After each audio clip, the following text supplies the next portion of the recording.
محمد عبد الله فرماجو madaxweynihii sagaalaad ee Soomaaliya ayaa si weyn uga hadlay dagaalka ay Puntland kula jirto kooxaha Daesh ee ka dagaalamaya gobolka bari ee Puntland waxaan eegi doonaa waxa uu ka yiri dagaalkaas sidoo kale waxaan eegi doonaa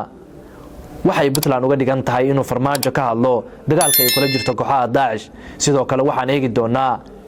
sababta ay dawladda Soomaaliya uga hadli laadahay dagaalka ay Puntland kula jirto kooxaha Daesh balse marka hore waxaan ka codsanayaa inaad nagu soo biirto oo subscribe dhahato YouTube-keena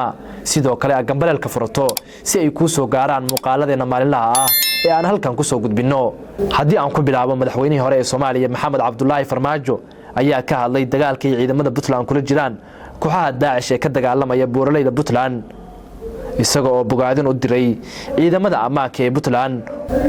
waxa uu ku tilmaamay howlgalka ay ku qaadeen argagixisada mid geesinimo leh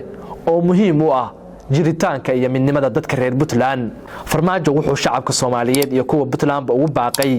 inay garab istaagaan ciidamadooda ayna ka fogaadaan dagaalada sokeeye oo ku tilmaamay inuu yahay midka kaliya ay ku faa'iidaan kooxaha argagixisada ah ee ka dagaalamaya Puntland iyo guud ahaan Soomaaliyaba sidoo kale madaxweyne Farmaajo ayaa dawladda federaalka Soomaaliya ugu baaqay inay taageeraan ciidamada Puntland ee dagaalka kula jira kooxaha Daesh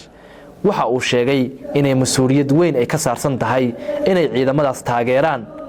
sidoo kalena ay garab istaagaaniin sidoo kale madaxweyne Farmaajo ayaa bogaadiyay isku duubnida shacabka ciidamada iyo siyaasiyiinta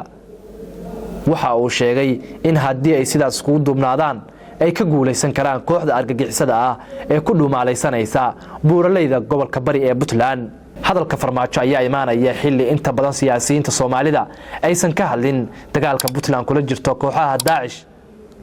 marka laga reebo siyaasiyiinta ka soo jeeda Puntland oo iyagu si wada jir ah uga hadlay dagaalkaas una taageeray ciidamadooda Xasan Shire Abgaal Engineer Maxamuud Khaliif Jabiye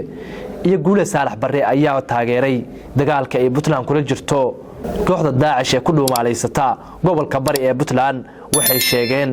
in dagaalkan uu yahay mid xaq ah oo ay tahay in la garab istaago isla markaasna la taageero ciidamada dagaalka ku jira dawladda Soomaaliya oo aan wali taageerin dagaalka ay ciidamada Puntland kula jiraan kooxaha Daesh ee ka dagaalama gobolka bari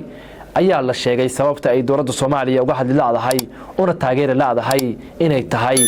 in ay codsatay dawladaha ka taageeraya dhanka maaliyadda Puntland inay iyaga soo maraan Puntland ay taas iska diiday balse siyaasiyiinta iyo shacabka Soomaaliyeed ayaa ceeb ku tilmaamay inay dawladda dhexe taageeri weydo dagaal lagu la dagaalamayo koox argagixiso ah oo nabadda iyo midnimada ummadda Soomaaliyeed ka soo horjeeda madaxweyne Farmaajo ayaa hadalkiisa waxa ku jiray inay looga baahan yahay dawladda Soomaaliya wax walba oo khilaaf oo jira inay Puntland taageerto sababtana waxa uga dhigay inay la dagaalamayso koox argagixiso ah oo heer caalamiya